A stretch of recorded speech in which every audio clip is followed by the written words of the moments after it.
When you hear the word Gubat, I immediately think about the wild, lush forest, how primal and raw it is.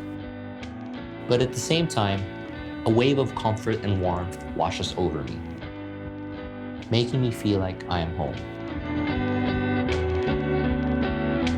I've only been in Gubat a few days, and it already feels like I've found another place to call my sanctuary. I usually try not to set any expectations when I'm visiting a new place, but Gubat had a very special way of pulling me in and making me realize that home isn't just a place. It's that feeling you get when you're around people, and an environment that just makes you feel like you can be yourself and all your worries just fade away. Actually, sa Gubat, napaka-relax lang ng buhay kasi probinsya. Tapos, kaya nandito bumibisita yung mga from Manila, from city life, kasi gusto nilang chill lang yung vibes at saka wala masyadong tao. Actually, pag surfer ka, I think it's natural to be eco-friendly. Kasi nasa dagat yung nagpapasaya sa'yo, kaya you protect what you love. Meron din kami ditong camp rules, and this is environmental rules. Sana makapagbigay kami ng mensahe sa mga turista na maging responsible tourist sila. Isa sa mga pangarap namin na ma-maintain yung ganitong lugar. Hindi matulad sa ibang lugar na naging commercialized na yung parang natatakot na rin kami.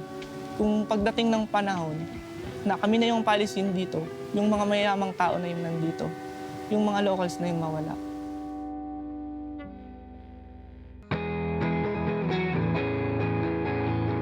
When I met the men behind Lola Sayong's surf camp, there was just an instant connection with them. It felt almost tribal, like we were long-lost brothers reunited after a long time. And the fact that most of them were cooks just made our affinity even stronger. And of course, how can we forget the surf? They all had a deep love for surfing and the sea. The beach breaks stretch as far as your eyes could see. The Pacific Ocean greeted us with open arms. It felt like we were in our own little playground. Since it was just us and a few other locals, we could even share waves together. When someone would catch a wave, you would feel their stoke, and it would last the entire day. We would surf until the last glimmer of light shone upon the ocean, and it was just pure magic. So far, my experience here in Gubat is unexpected, random, surprising in a good way. We were able to catch 3 waves this morning, so pwede na, stoked na. I wanted to prepare lunch that reflected my state of mind at Lola Sayong's. I was happy and at ease with good company. And it just so happened that everyone helping me in the kitchen were all great cooks. So I decided to play with everyone's strengths and let the creative process take its course naturally. It was our first time to meet everyone, so when we got in, they had a full setup kitchen, and you can tell that it's a functional kitchen. They know what they're doing. Hello, this is my chef Rodel. He's been my chef for 15 years now. Hindi pa ako chef na siya. So he's the only one in the kitchen that can actually call me by my first name. He's the head of all the head chefs. He trains them. I would have a new procedure. It's his job to tell all 6 restaurants, this is how we're gonna do a certain thing. And we have here Ed. Ed is a chef from Manila, from an Italian restaurant. Gano'ng katagal dun? 1 year lang po. 1 year lang. Oh, we have here Emil as well. Emil is a waiter and a bartender from an Italian restaurant, also from Manila. It's just a hut, but it's properly laid out, it's properly planned. It's a good working kitchen. So today we're gonna do a few things. Bro, anong gagawin nyo? Magluto po tayo ng smoked fish out of hell, Okay. tuna sisig, and black meal. Ano yung black meal? Ginataang puset kasama yung squid po. Okay. Tapos yung pagluto ng isda, paano yun? Saute lang po siya sa garlic, onion. Manghang siya. Tutulong kami sa kanila. Gagawa kami ng coconut salted egg garlic rice with a little bit of salted fish para pang kontra sa tamis. Tapos gagawa kami ng salad, grilled eggplant, chilled cucumber with orange dressing salad. And then si Emil, gagawa niya ako ng parang his cucumber shake. All right, so let's get cracking. Everything just flowed when we were in the kitchen. It was like everyone knew their roles instinctively, and everything just moved like clockwork. The drink that Emil prepared for me is very refreshing, gives me a good mood. I don't know the outcome yet, to be quite honest, but I have a strong feeling that it'll be good.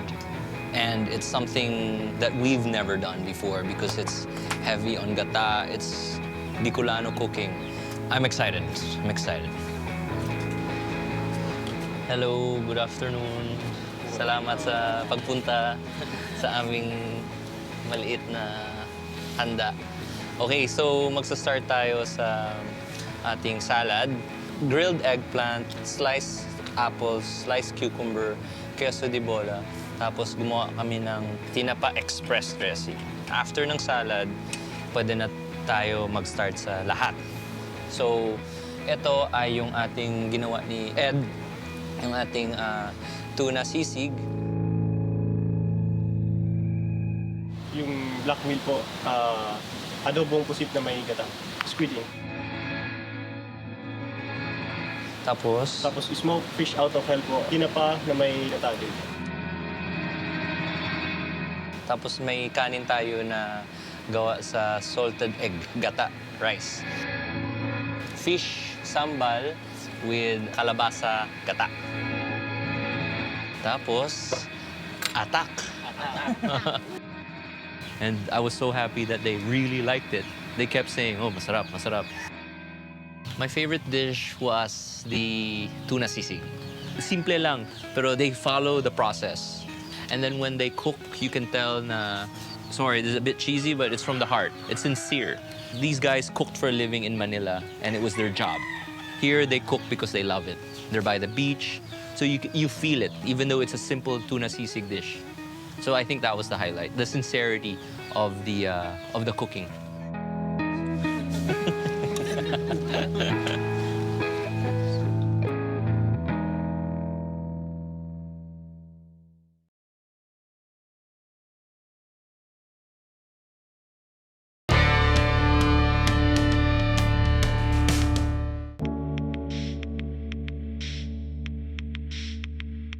What makes Gubat so special is that the locals make it a point to protect their environment.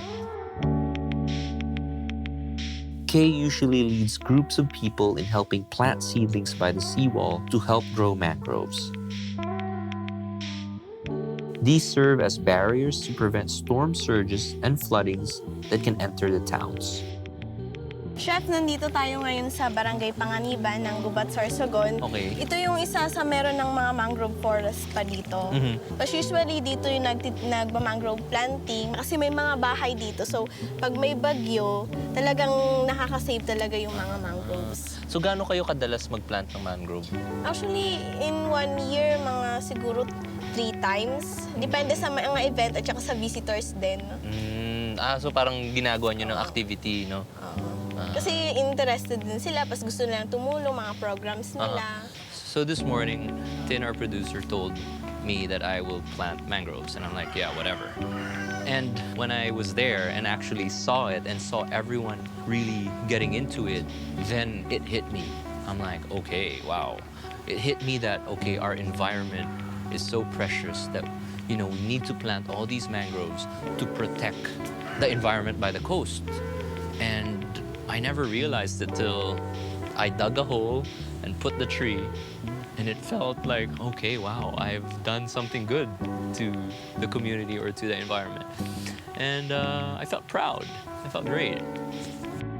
So yung example, yung ganyang klaseng puno, gaano katagal bago siya lalaki Lumaki ng ng ganyan? ganyan? No? Matagal kasi tumubo yung mangrove eh. Siguro mga 50 years na yung... 50 years? Madalas kasi pag nagtatanim dito, yung survival rate maliit lang. Kasi madalas nga tamaan ng bagyo, so yung mga bagong tanim, hindi nagsusurvive lahat. I see. Seeing the locals planting all those mangroves was very touching and humbling. Because here they are not getting paid to do it, but for their love of their environment, for their love of their community, they do it under the rain, and it's touching. While in Manila, we complain about the rain because it's going to be traffic. Here, wala. If they don't plant it, when the typhoon comes, nothing's going to protect them. I was so inspired by the initiative of the locals to create projects like this. It just shows how much they care about Gubat.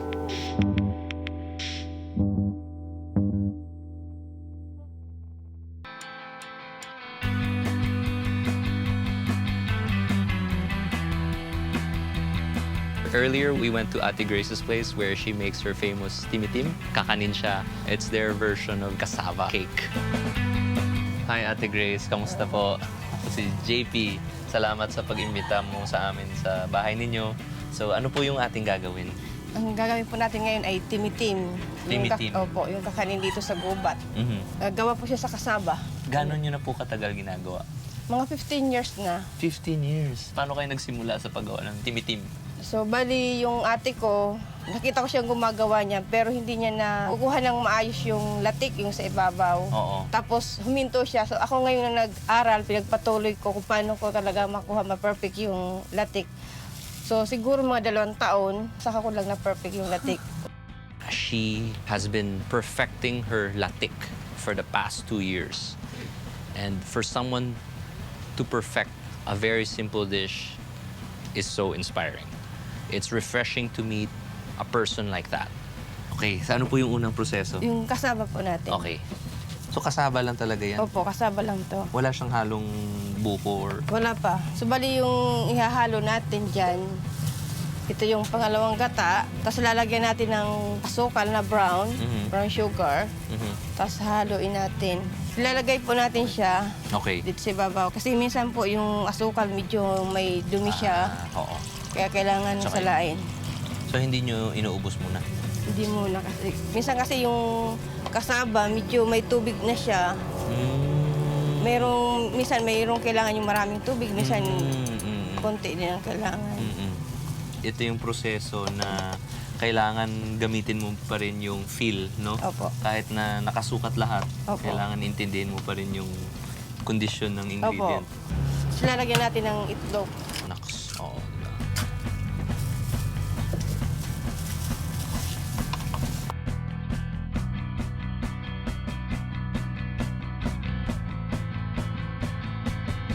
Okay, so ngayon isi-steam natin. Oh, ito. steamin po natin.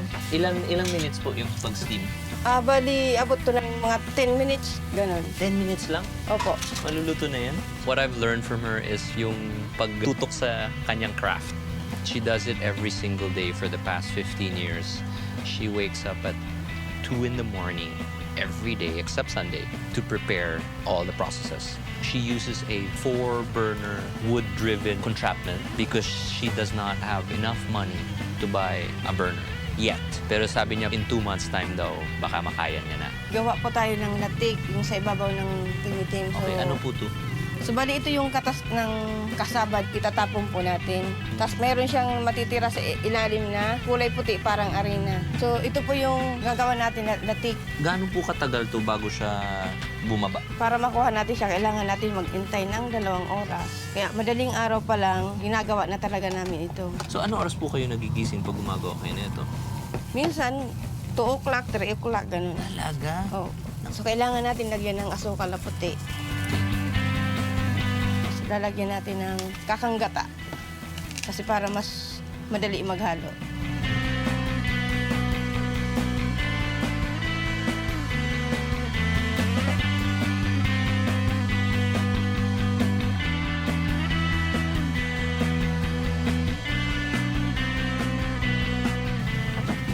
So after 10 minutes, ito na yun. Tapos lalagyan na natin ng Keso. keso. Kailangan natin gupitin. Kung kutsilyo, didikit. Didikit din. Tama. Kaya ginugupit namin. Dami ko na napupulot sa'yo, ate. Malagkit siya pag mainit pa, pero pagka kuha na siya, malamig na, hindi na siya ganong malagkit. Kaya nagiging sticky yan pagka mainit pa. Sobrang silky.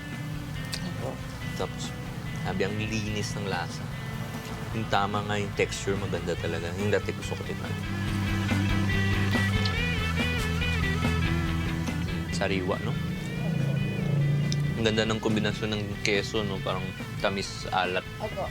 These are our real food heroes. You know, as in, kwan talaga. Blood, sweat, and tears. Tiyaga talaga. And here we are in Manila complaining about the little things. It makes us lame.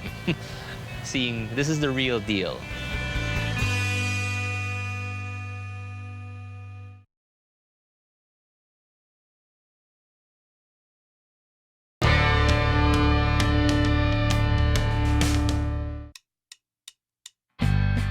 I've been trying to perfect making lechon throughout this series, and I have a good feeling this will be the time that I finally succeed. I was so stoked to learn that one of the guys here at Lola Sayong's was a really good lechonero. When I was watching them prep, I could tell they really knew what they were doing. I can't wait to see how this turns out. So for dinner, it's my mission here in Hungry Season 2 to make the best lechon. We tried in Real, not quite there yet. We're gonna try here again tonight. I have a good feeling about the lechon. Nard, he is the resident carpenter and the lechonero here in this place. And by the looks of how he slaughtered and cleaned the lechon, we're on a good start here. For the second dish, we bought this fish. They call it salmon. That's the local name for it. Pero it has a white meat. What we're gonna do is we put it in a stick and then we're gonna grill it.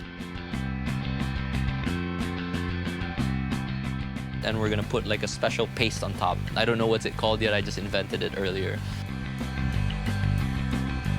The third dish is a vegetable dish. It's a kangkong saang or 5 fingers. It's a shellfish dish with gata. And then the starch will be a surprise. You'll see it later. It's gonna be interesting.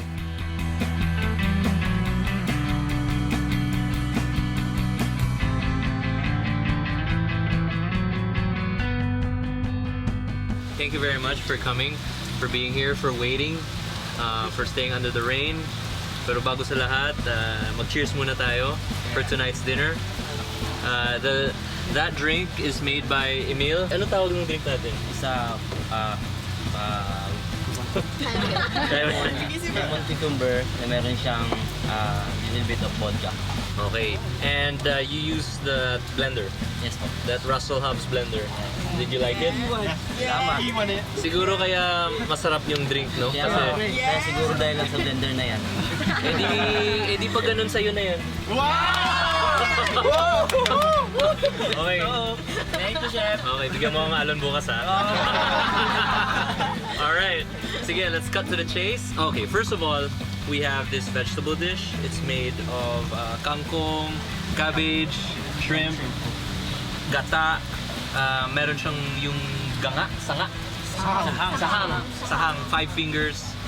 So it's sort of like a seafood vegetable coconut dish.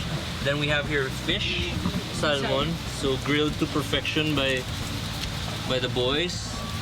Okay, now what we do is we pour this over the fish. This is made of ginger, tinapa, express, garlic, onions. Tapos ito ang ating... diba? Pag brown out, pwede pa rin.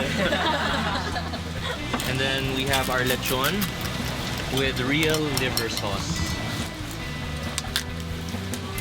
So kala nyo, wala kayong kanin, pero ito ang kanin nyo. Dinuguan rice. And pwesto na kayo kasi kakain na tayo. Alright, bana!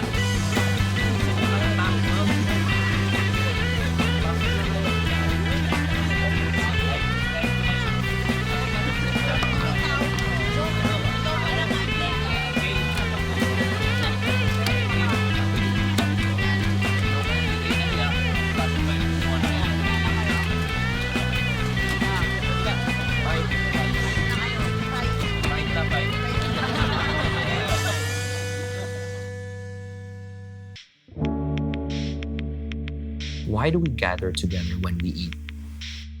It's not just a mundane act. It's when you engage all your senses and experience something that's close to being transcendent.